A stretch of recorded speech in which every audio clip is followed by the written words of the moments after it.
Hello बच्चों, welcome back to my channel Edu Colours. आज हम इस वीडियो में क्लास 10th की ज्योग्राफी का चैप्टर 4 कृषि एग्रीकल्चर करेंगे। ये जो चैप्टर है अच्छा है, बच्चों को समझ में आता है। तो अब मैं आज कोशिश करूँगी कि आपको ये चैप्टर और अच्छा लगे, आप इसमें से और अच्छी चीज़ क्वेश्चंस बनाएं और इस चैप्टर को अच्छे से समझें। देखिए, जो चैप्टर है कृषि, हम सब जानते हैं कि भारत एक कृषि प्रधान देश है। यहाँ पर 2/3 जनसंख्या जो है वो कृषि जो है वो उस कार्यों में लगी हुई है, खेती करती है। 100 करोड़ से ऊपर भारत की जनसंख्या है। तो ऐसे में यहाँ पर कृषि कार्यों में बहुत लोग लगे हुए हैं और इतनी महान जनसंख्या का भरण पोषण करने के लिए कृषि एक महत्वपूर्ण क्रिया हो जाती है।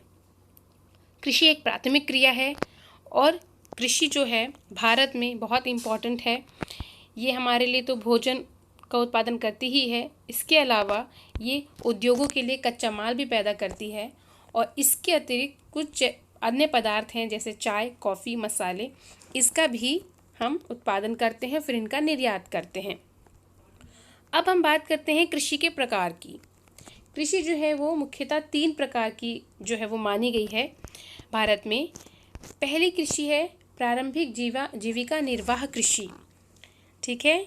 दूसरी है गहन जीविका निर्वाह कृषि और तीसरी है वाणिज्यिक कृषि। तो चलिए टेबल के ज़रिए मैं आपको इन तीनों कृषियों के बारे में बताती हूँ।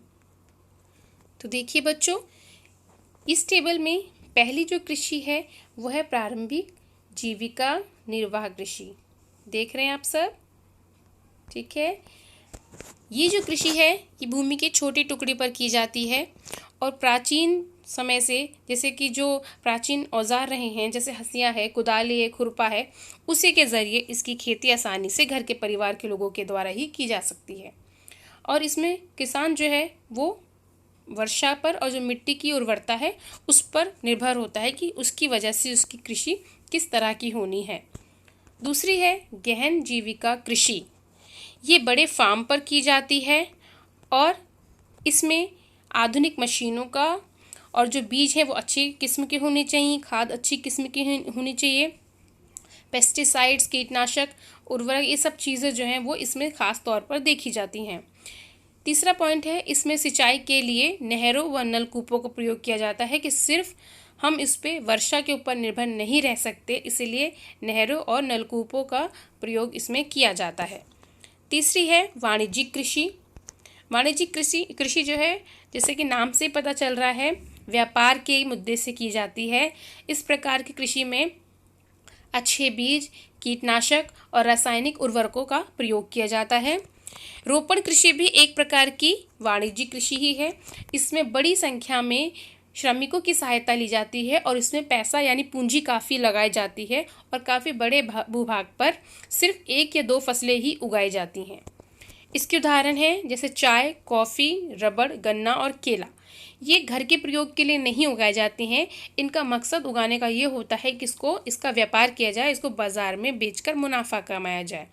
यह कृषि उद्योगों के लिए और कृषि के बीच एक मीडिएटर यानी मध्यस्थ का काम करती है। तो बच्चों, आपको इन तीनों में डिफरेंस पता चल गया। चलिए हम आगे बढ़ते हैं।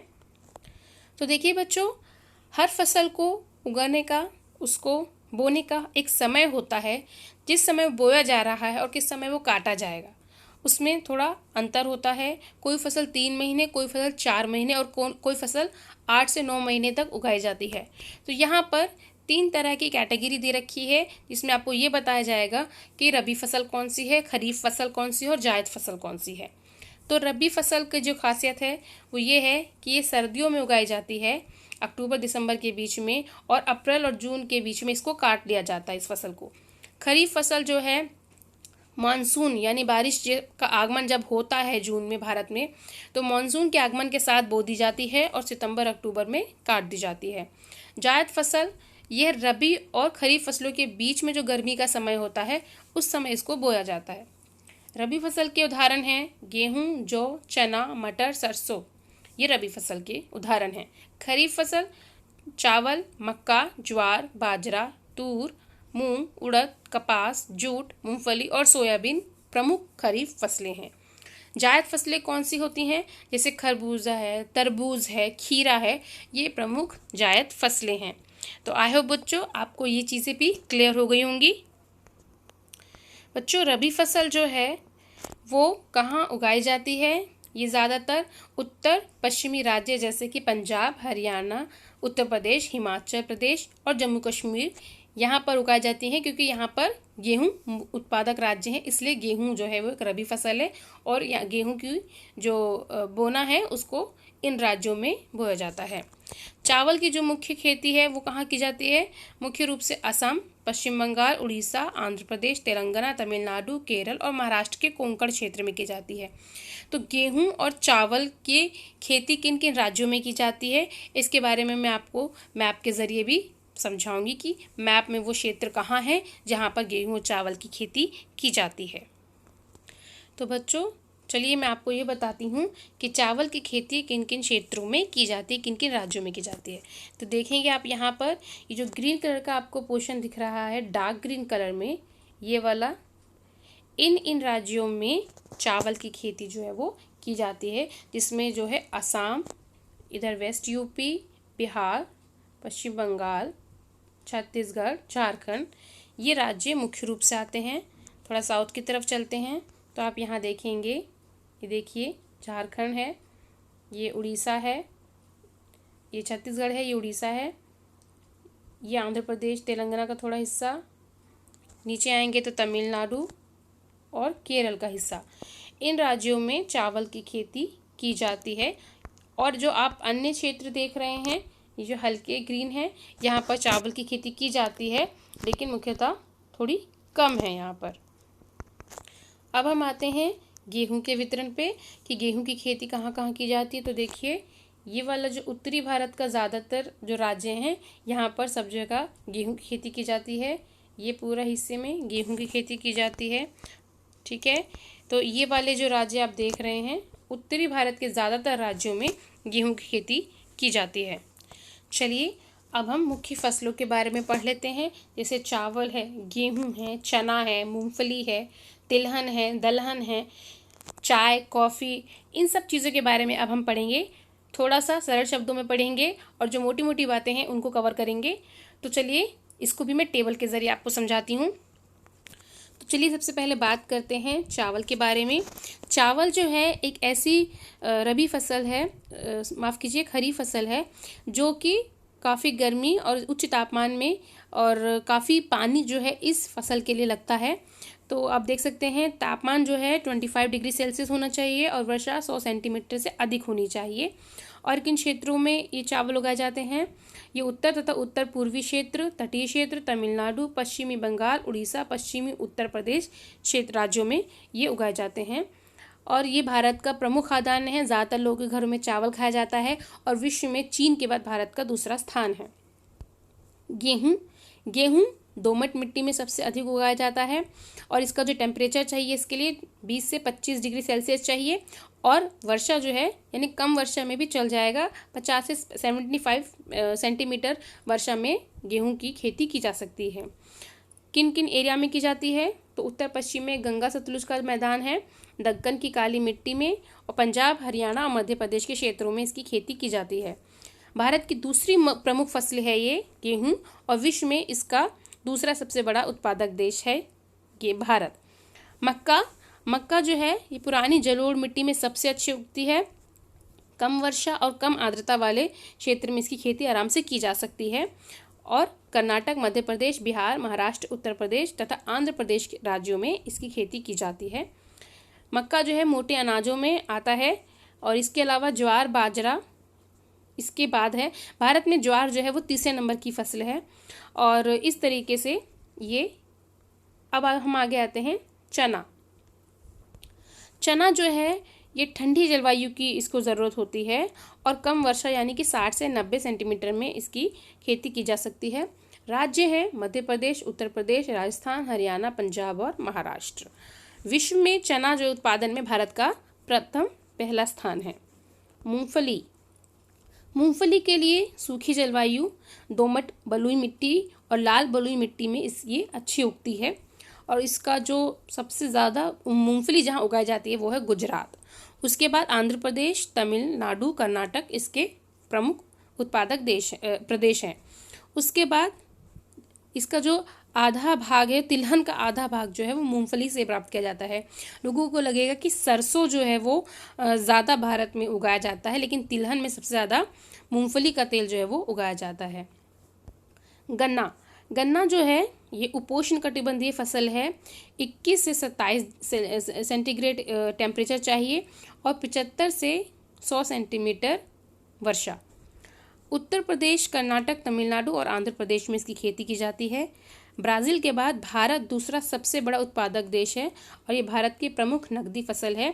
इसकी पूरी फसल में को आने में तकरीबन 9 से 10 महीने लग जाते हैं, कभी कभी 1 साल भी लग जाता है।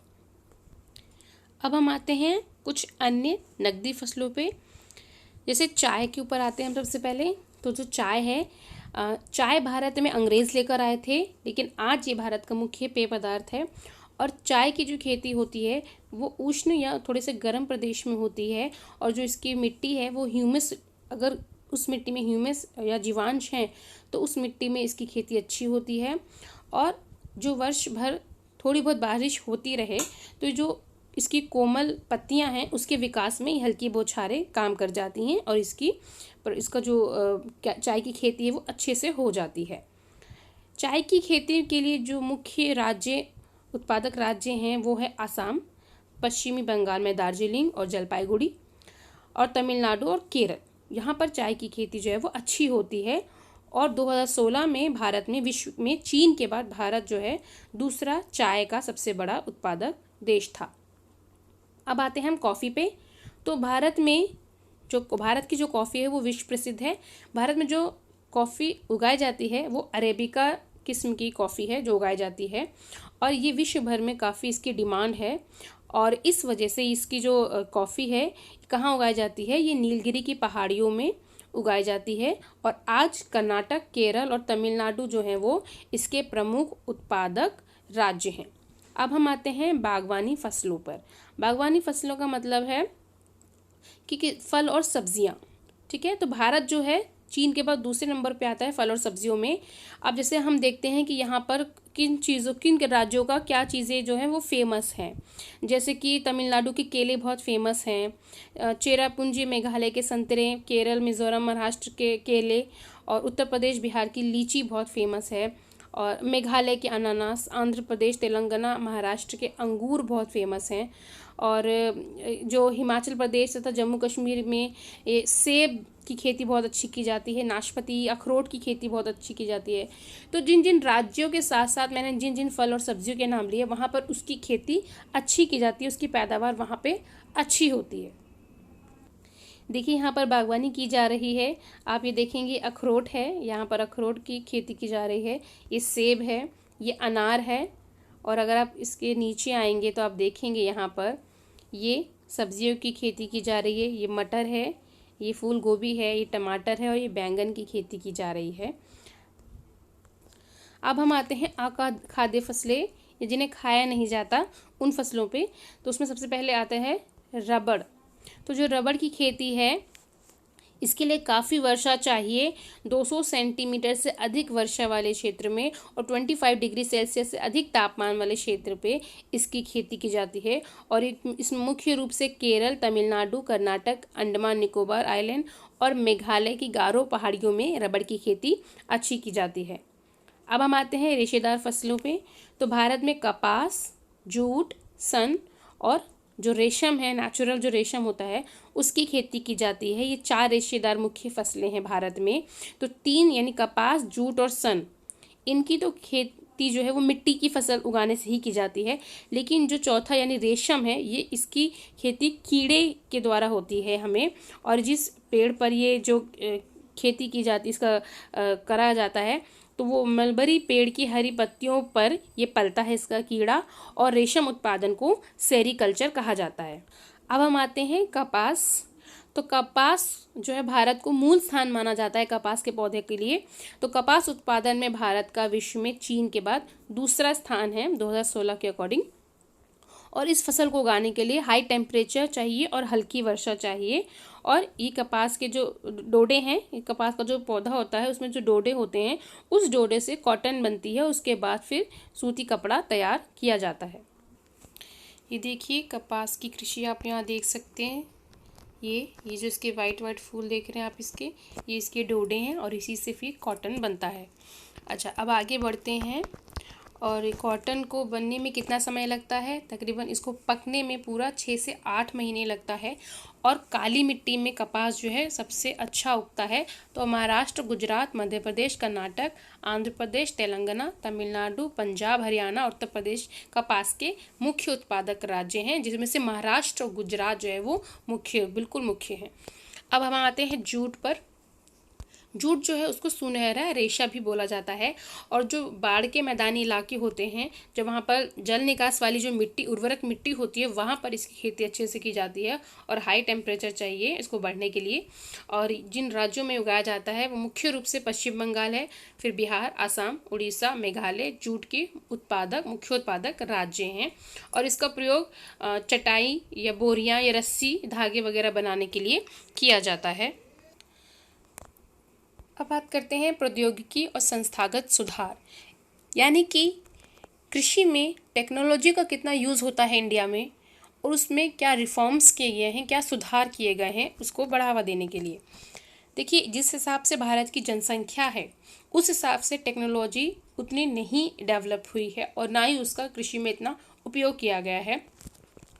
देश के बहुत बड़े भाग में अभी भी किसान जो है खेती बाड़ी के लिए मॉनसून या भूमि की मिट्टी की उपज कैसी है इस पर डिपेंड करते हैं। और इतनी बढ़ती हुई जनसंख्या के लिए ये एक चुनौती है, क्योंकि 60% से भी ज़्यादा जो लोग हैं इस कृषि के कार्यों में जो है वो लगे हुए हैं। और कुछ गंभीर तकनीकी सुधार लाने की कोशिश की जा रही है, लेकिन अभी भी वो सुधार उतने कारगर साबित नहीं हुए हैं कि जो भारत में कृषि जो है वो उन्नत तरीके से की जा सके। भूमि सुधार से रिलेटेड कानून तो बने हैं, लेकिन कहीं ना कहीं उन सुधारों में शुरुआत तो की गई, लेकिन वो अपने अंजाम तक नहीं पहुंच पाए। जैसे कि मान लीजिए हरित क्रांति और श्वेत क्रांति जैसे पैकेज टेक्नोलॉजी पर बेस्ड ये सब स्कीम्स लाई गई, रणनीति बनी, कुछ कारगर साबित हुई और कुछ जगह पे ये फेल हो गई। यानी कि जो भारत में कुछ क्षेत्रों तक ही ये चीज़ें ये हो पाई, लेकिन अन्य क्षेत्रों में ये चीज़ें कारगर साबित नहीं हो पाई। तो क्या हुआ कि इस क्षेत्र में कुछ कदम उठाए गए, जैसे मान लीजिए कुछ क्षेत्रों में सूखा पड़ जाता है, बाढ़ आ जाती है या चक्रवात आ जाते हैं, तो इस वजह से क्या होता है कि किसानों को बहुत दिक्कत हो जाती है। तो इस वजह से कुछ प्रावधान किए जा रहे हैं जिससे कि किसानों को कम कीमत पर ऋण दिया जाए, ब्याज दिया जाए, जिससे कि वो अपने खेतों को अच्छे से सुधार सकें। और इसलिए उनके घरों के आसपास ग्रामीण बैंक स्थापित किए गए हैं, सहकारी समितियां स्थापित की गई हैं, ताकि उनको सस्ते ऋण पर जो ब्याज है वो उपलब्ध कराया जा सके। अब भारत सरकार ने किसानों के हित में किसान क्रेडिट कार्ड योजना, व्यक्तिगत दुर्घटना बीमा योजना, बहुत सी योजनाएं जो हैं वो बनाई हैं। और इसके अलावा आकाशवाणी और दूरदर्शन पर किसानों को मौसम की जानकारी दी जाती है, फसलों के बारे में बताया जाता है, बीजों के बारे में बताया जाता है। और बहुत सारे कृषि जो कार्यक्रम हैं वो आकाशवाणी इन चैनलों पर, भारतीय चैनलों पर ये सब चीज़ें प्रसारित की जाती हैं। अब भारत की जीडीपी में, यानी सकल घरेलू उत्पाद में कृषि की राष्ट्रीय अर्थव्यवस्था में क्या योगदान है, क्या उसका रोल है। तो भारत की जो अर्थव्यवस्था है उसमें कृषि जो है रीढ़ की हड्डी का काम करती है। और भारत में अभी भी तकरीबन 52% जो जनसंख्या है वो रोज़गार और जो आजीविका है उनकी वो इसी क्षेत्र पर, इसी प्राथमिक क्षेत्र पर निर्भर करती है, कृषि पर निर्भर करती है। और बहुत सारे जो लोग हैं वो अभी भी कृषि पर डिपेंडेंट है। कृषि कार्यों में लोग तो बहुत लगे हुए हैं, लेकिन उस तरीके से जितना लोग लगे हुए हैं उतना सकल घरेलू उत्पाद भारत का कृषि से नहीं आ पाता है। और ये अंश जो है वो साल दर साल घटता जा रहा है, और जितना प्रतिशत घटता जा रहा है उतना कृषि में नुकसान हो रहा है। जबकि लोग जो हैं वो ज़्यादा लगे हैं, लेकिन हमारे देश की जीडीपी में कृषि उतना योगदान नहीं दे पाती। अब आते हैं इसके लास्ट पॉइंट पर, यानी वैश्वीकरण का कृषि पर प्रभाव, यानी ग्लोबलाइजेशन का हमारे कृषि पर क्या प्रभाव रहा है। ग्लोबलाइजेशन का मतलब कि व्यापार करना, ठीक है, एक देश का दूसरे देश से व्यापार करना, मुनाफा कमाना। तो वैश्वीकरण कोई नई घटना नहीं है, क्योंकि जब हम अंग्रेज़ों के गुलाम थे या अंग्रेज जब यहाँ व्यापार करने आए थे तो उनका मुद्दा था व्यापार करना। तो वो व्यापार के ज़रिए यहाँ पर कि जो यहाँ का जो कपास क्षेत्र था या कपास था, यहाँ के कपास को वो लोग बहुत पसंद करते थे और यहाँ से वो इवन मसालों की तरफ बहुत आकर्षित हुए और उन्होंने यहाँ से गरम मसालों की खेती की और अपने देश लेके गए। भारत में जो कपास उगता था उसी वजह से अगर हम देखें, इंग्लैंड में मैनचेस्टर और लिवरपूल जैसे सूती वस्त्र उद्योग यहीं की देन थे, कह लीजिए भारत से ही प्रभावित होकर आकर्षित होकर वहाँ पर ये दो नए शहर उभरे जहाँ पर सूती वस्त्र उद्योग वहाँ पर लगाया गया। इसके अलावा भारत में अगर आप देखेंगे तो 1917 में बिहार में चंपारण आंदोलन हुआ था। उसके बाद नील की खेती करने वालों के लिए उन पर दबाव डाला गया कि आप नील की खेती करिए, क्योंकि नील की खेती जो है वो व्यापार के मुद्दे से की जाती थी और जो किसान थे वो व्यापार से ज़्यादा जो अपनी जीविका थी उसके ऊपर खेती करना चाहते थे, लेकिन जो अंग्रेज़ थे उनको फोर्स करते थे कि वो नील की खेती करें।